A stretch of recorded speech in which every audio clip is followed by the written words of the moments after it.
Oh my goodness. Oh, is that what I think it is?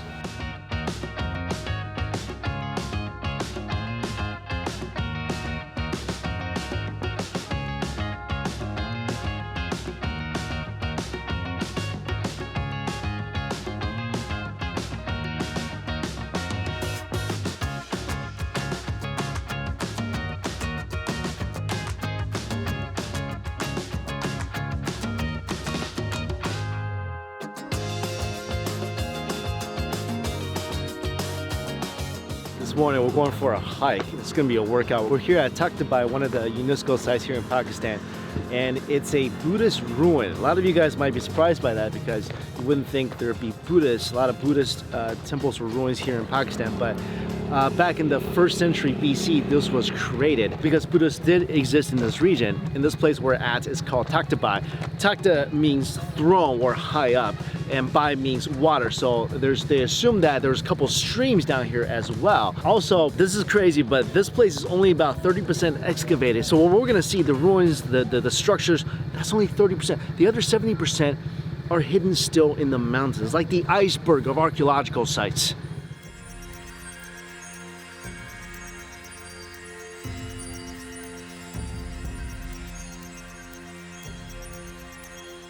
We're still in the stairs before we even reach the ruins, and even this area is just so serene, just surrounded by trees and the mountains. If you're into serenity, philosophy, spirituality, or really like Stairmasters, this is the place for you.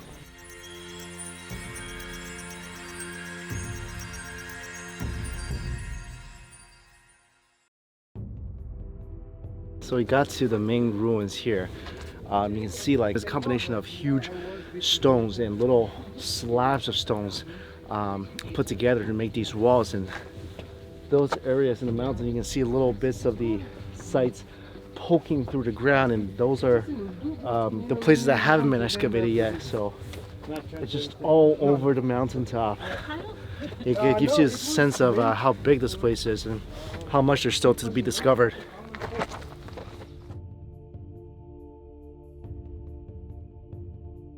So this is the main section of the ruins. If you see these nooks on the wall, these are places where the monks used to sit in and recite prayer and meditate. So this is the kitchen area, and this whole section is where the living took place. So if you look at these little rooms here, this is where they lived, and they each would have a window, and this is where they would put their oil lamps and books. I mean, just imagine someone from 2,000 years ago slept here, window, oil lamp, and this is how they lived back then. So amazing, right? Just came down from the monastery. That was an amazing experience. Now we're all hungry. Gonna go for some local regional food, and that's gonna be chapli kebab.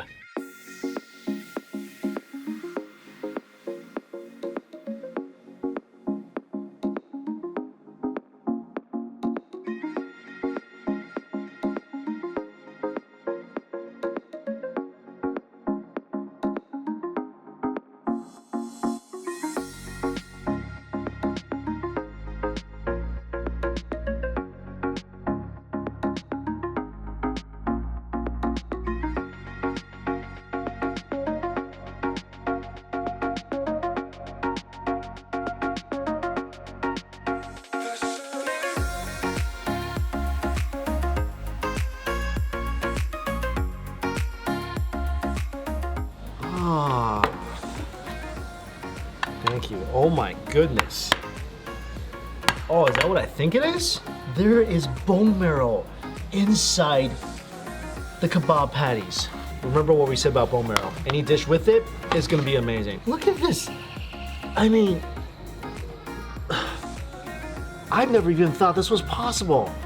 Like, this is a feat of food engineering that has never crossed my mind. I mean, we eat a lot of patties, and I've eaten a lot of this kebab here in this country. I just never thought like bone marrow could be inside this. I mean, look how pretty. So this is one of the most traditional, sorry, I'm just salivating so much right now. This is one of the most traditional dishes in Peshawar. Only in this region can you find it so authentic as this. And these are like monster-sized, burger-sized patties with at least 2 pieces of bone marrow stuck in the middle. Usually it's minced beef or minced mutton. This is beef. It's minced, all the spices and herbs ground up, put together and shaped into like a burger patty, and it's fried nice and toasty on the outside, and the inside, check this out, beautifully tender. Oh, they got tomatoes in here too. What? All these great ingredients inside this kebab. Look at the chilies and the color, little green, little orange. There's garlic in here. I can see the coriander seeds. I feel like my nose just got a whiff of an uppercut because my senses just got knocked back by how good this smells. And it's so tender and juicy inside with just a marvelous crunch on the outside. I cannot wait to try this. This is like the thing you gotta have in this region is this. Oh my gosh, I don't even know how to start. Let me just take a piece without the marrow first. And look at this. Look at that. Tomato, chilies, herbs, garlic, all that great stuff. It's minced inside the kebab. You make a little taco with it, add a bit of yogurt and mint.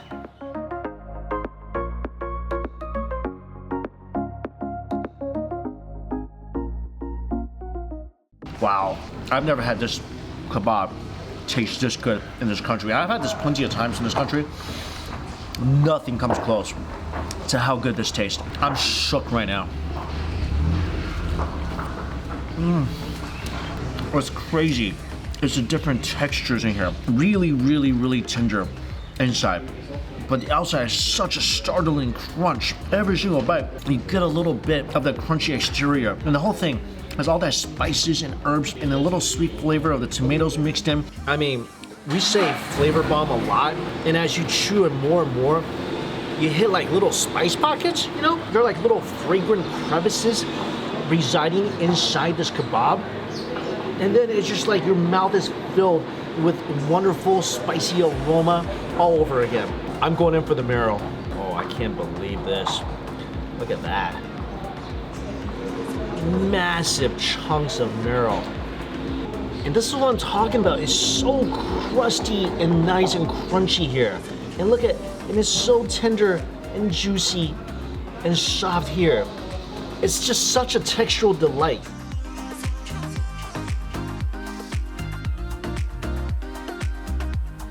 Next bite, we're hitting the gym.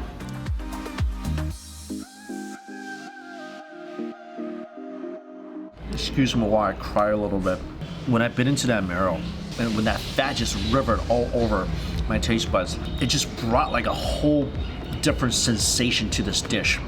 I mean, just when you think you're falling in love with the spices and the crunch, all of a sudden it's just this intense, fatty, creamy flavor just floods everything, and it doesn't overpower any of the other flavor. It just enhances everything. It just creates a mammoth fatty tsunami of flavor, and at the end of the day, all you want is just have that sensation all over again. This is the best version of this dish I've had so far in this country. Words cannot express how much I will miss this when I leave here, and no other patties might ever look the same to me again.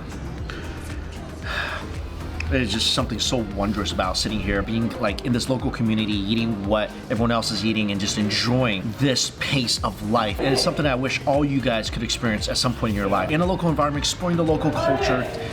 This is what I love about travel. This is what I love about exploring the world, right here.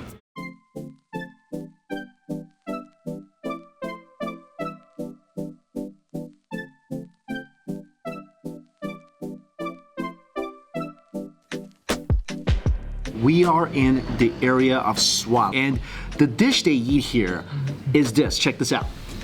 This is called, oh my God, this is heavy. This is a good 20 pounds, I think. This is called wort jelly. It is the most popular traditional dish in this region. It's so traditional and so ancient, like nobody really knows when it originated from. People just know that when you come here, this is what you gotta eat. It's a dish that's also pretty simple. It's a rice dish cooked with 7 different types of spinach. You got a little cream here, a little ghee that you put it on. Essentially, this is local SWAT comfort food. And it's really different than a lot of the rice dishes that we've seen so far in this country, mainly because, look at it, it's definitely more of a saucier, wetter, stickier rice dish than a lot of the rice dishes that we've seen so far in this country. So you put a little cream, little ghee. When I took out the big spatula, look at this. It's like I made a word jelly smiley face. They should make this into a food emoji. Oh wow, I feel more comforted already. Heck yes. I love me some word jelly. Wow. First thing that hits you is the texture of the rice. It's definitely a lot soggier and softer than a lot of the rice dishes we had. It's almost got a creamy consistency to it. There's not a lot of seasoning in here. It's usually just the different types of spinach, a splash of lemon to kind of balance out the buttery flavor of the ghee. And when you start chewing it, the spinach flavor really rises. It's almost like eating cream of spinach rice. The flavor is so good. This thing is so buttery and spinachy in the best way possible. One thing about this, though, I'll tell you right now, this is definitely a heavy dish too. It's got that decadent quality where it's gonna satisfy you, and it's definitely very, very fulfilling. Add a splash of citrus. So much better. You need that splash of citrus just to cool off your taste buds a little bit and settle your stomach. This is something you can only find in this region here. You're not gonna find this in any major city in Pakistan unless you come to this region, and you should. Just driving through the mountains, that was a feast for the eyes, and you come here, you get a dish that's like, it ain't nothing fancy about it. It's just simple and delicious, and that's what you want. And I've had rice, of course, all my life. Never had anything like this before. Again, simply delicious local fares like this. That's what I love.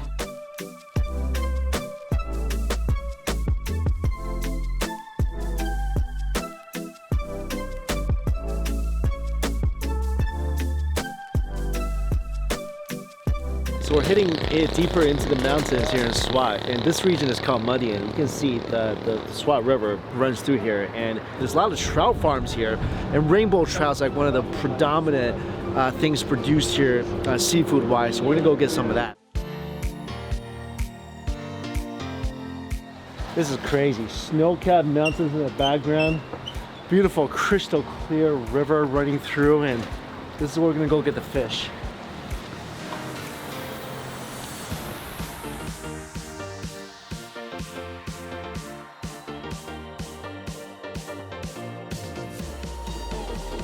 I think fried fish is like the most popular way of eating fish in this country, and this is the first time I'm having a fried trout probably ever in my life. But this thing, look at this. Again, lightly toasted on the outside, and don't sleep on the skin. Crispy trout skin. Spicy crispy trout skin. Inside it's just all pure tenderness. Look at that juice. Like it's still swimming in the river. The flavor is so mild and delicate. If you want to eat fish without the fishy flavor, this is it for you.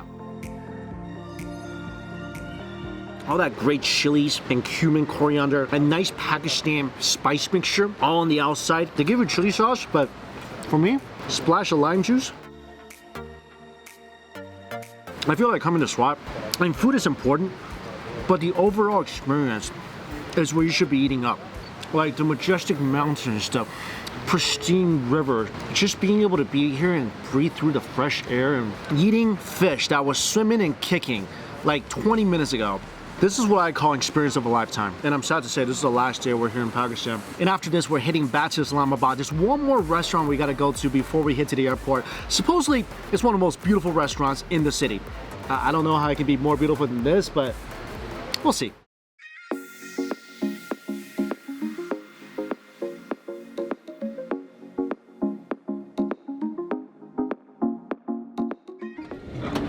Hey, welcome to Manal. Let me show you around. This is one of the most exclusive locations in Islamabad, and it's home to probably the most posh restaurant. And check out the view. We're on top of the city. Well, you can see a lot more if we actually got here on time, but we got a little late, so it's dark now. But it's a glittering sea of lights.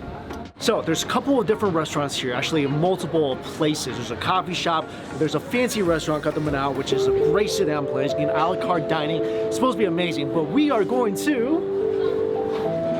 A la Montana. It's a buffet. I picked it.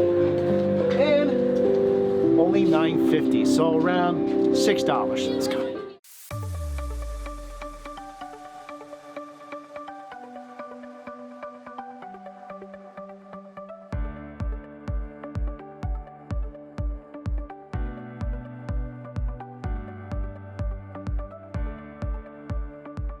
This is a traditional Pakistani buffet with all my favorite foods making an encore appearance. Like all the street foods that I loved that I've had over the last week, all represented here. From kababs to jaleb puri to chicken karahi to egg fried rice. Nice to see you here. Didn't expect that. It's not huge, but it is concentrated and there's a lot of stuff to munch on. Let's get started. There's so many live cooking stations. There's burgers, there's chow mein. Gotta get some chicken karahi, mutton paya. I need like a little bit of everything. I'm a little homesick, so I'm gonna get some chow mein.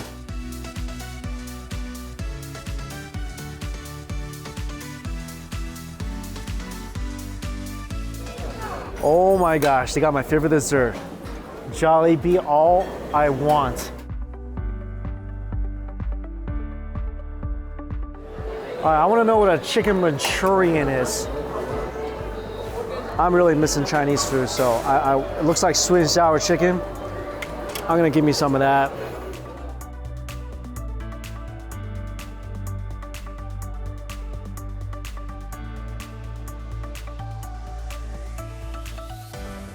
Let's eat. All right, round one. Every place I go to, every new country, city, if there is a local traditional buffet, I am there and I am loving it. This is a delight. Seriously, all the things I've had in the last few days in this country, most of them are represented. There's new additions as well. If things are freshly cooked, this atmosphere is lively. I'm literally sitting on top of the city. About to dig into some mutton hooves. This is mutton paya. And paya means leg. Oh man, look at this.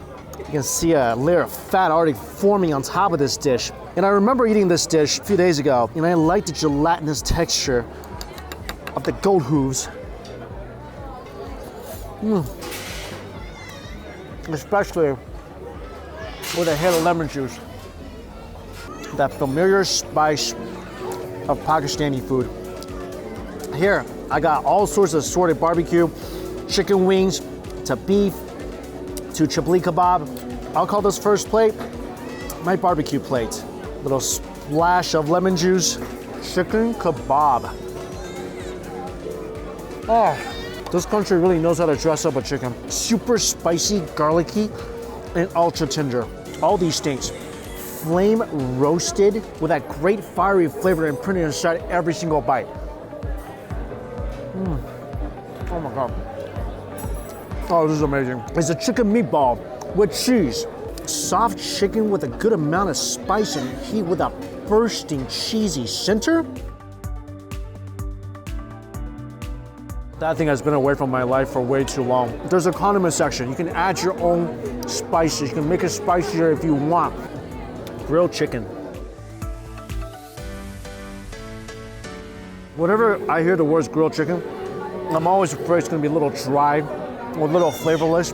This is neither of those two things. Incredibly tender pieces of chicken, seasoned oh so well. And even though the similar motif of the different bites of food is that there's spice, there's garlic, but there is also a variety of seasoning just to keep the flavors unique. And also this thing, I don't know what this thing did. I think it actually needs to go on the patch because this thing's got so much great smoky flavor inside. More than any other barbecue item I've had so far. This, you take a bite, you taste the smoke. Some of the best barbecue chicken you'll find anywhere. 100% going back for this baby. Little chicken wing. Again, I could tell slightly toasty and charred on the outside. I can see the seasoning and spices and all these things. I'm telling you, a splash of lemon juice and hit on in. None of the barbecue items, especially the chicken, none of them is dry, and every one of them flavored perfectly. Chablis kebab. You see ginger, garlic, tomatoes, coriander, all piled, squeezed inside this little beef patty. This buffet, I'm telling you, this is quality stuff. I mean, I've been eating all these street food items for the last week. This may not be, I'm sure it's not as good as the stuff you'll find on the street markets, but to me at least, it's pretty darn close. The kebab's got that familiar toasty char and just pure heaven of a gentle texture with the crunch of the spices inside and just a dab of sweetness from the tomatoes. Nothing here really needs any additional seasoning. This buffet to me is a pretty darn close, good representation of local Pakistani food. I mean, when it comes to Chinese food, I mean, not so much. Actually, let me try the chow mein.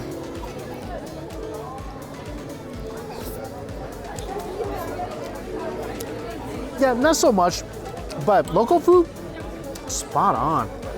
Spot on. Chicken karahi, another one of my favorite dishes here. Oh man, I love this dish just because of that burst of delicious tomato flavor. You gotta use some naan. What can I say besides, I'm really gonna miss this place.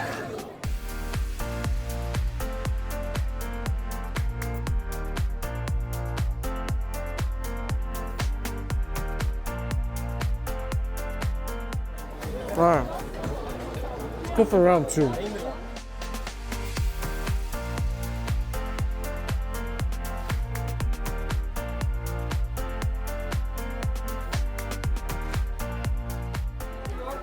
Ooh, the hawa. Hawa is probably one of my top 3 favorite things in this country.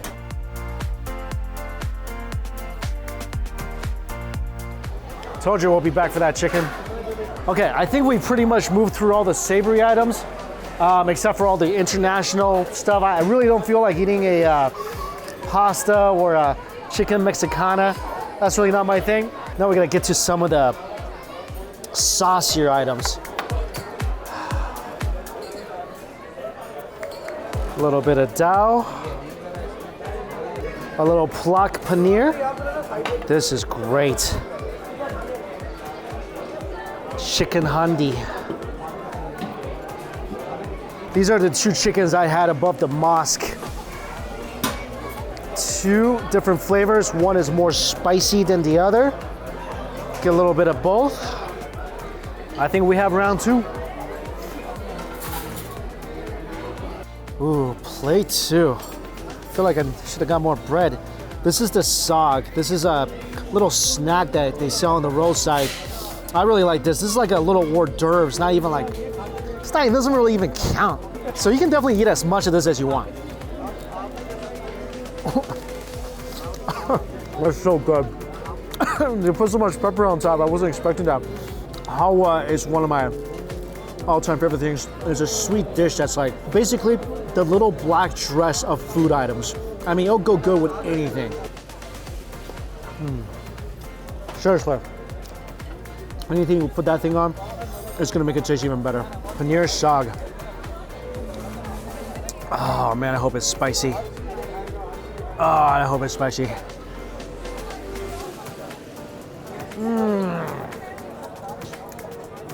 Yeah, that's a spicy baby. That barbecue roasted chicken I love so much. Oh. I'm going back for thirds. When I go for dessert, this will be part of it. That's how much I love this chicken. Everything on this plate, deliciously authentic. I mean, it's such a fun experience because it's like I'm reliving my past week all over again through this one meal. And I gotta make sure my second stomach is empty for the dessert because desserts in this country ain't no joke. And it's gonna weigh on you. Trust me. We're jumping on to the dessert item already because we mistimed it and I got to rush to the airport, so we don't have. So much food, This looks good. Even though this kind of looks like one of them typical Chinese buffet cakes. Ooh, that looks amazing.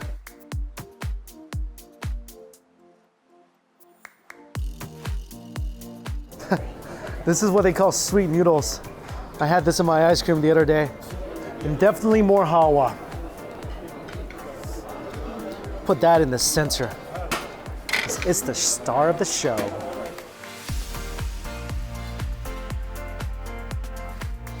This country's desserts. There's a lot of milk, a lot of pudding, a lot of ice cream. And what I remember distinctly are these like sweet noodles, because I remember coming here and I was like, do you guys have any noodles? And they showed me these sweet noodles and they gave me this. I'll tell you what, they may not be the noodles I'm used to, but this is pretty darn good. That's what I'm saying to you guys. Desserts in this country is delicious, but they're gonna stay with you for a while. My favorite dessert.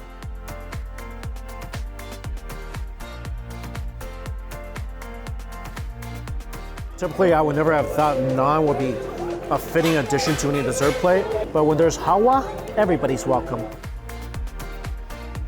As I said, this is my last meal here in Pakistan. On my way to the airport, as soon as I clear my plate. And these past 9 days has been fun, surprising, educational, just overwhelmingly a positive experience I've had in this country. I think I said this before. Coming in here, there's so much negative notions attached to this place. A lot of people worried about me, checked in on me when I was here. And this is what I always say. If you really want to get to know a place, its people, a culture, something foreign to you, the best way to do that is to experience it and judge it for yourself. I'll say without any hesitation, the people I've met in Pakistan have been some of the warmest, most welcoming people I've ever met anywhere in the world. And I know I say this a lot about different cultures and places I've been to, and it's all true, but here especially, the people here has been almost too warm. I mean, people coming up to us all the time from everywhere asking for selfies or just a simple handshake or just a smile. You know, everywhere we walk into, whoever you smile at, 9 out of 10, they're smiling right back at you. 3 words I would use to describe the food: delicious, hearty, spicy. And those are words I would love all my foods to be associated with. So thank you so much to everybody we've met here in Pakistan. Thank you for your hospitality. Thank you for the food. Thank you for taking care of us. I really do hope all of you guys get to see this country for what it really is. A place chock full of history, brimming with culture, overflowing with welcome, and if you ever do decide to come here, we'll stuff you up to here with food. And a big shout out to Find My Adventure, the biggest tourism portal here in Pakistan. They planned this trip for us, found these amazing people to show us along the way. Yeah, you guys, Shabazz found the first video. Hello. He's been with us the entire way. Man, this guy's taking care of us, like, really, like, you're a rock star, my friend. Thank you, Mike. You're doing a great job, and I'm really glad that you came here. It was such a pleasure to meet you, seriously. There's people lining up to take photos, not because they saw me on YouTube, not because, well, mainly because I'm Chinese, right? Yes, because they love Chinese. But they love Chinese, they're so friendly. Ni hao's everywhere, but again, thank you guys so much, everyone we met, all the places we went to, listed down below. Thank you all so much for watching. That ends our Pakistan series. Until we eat again, see you later.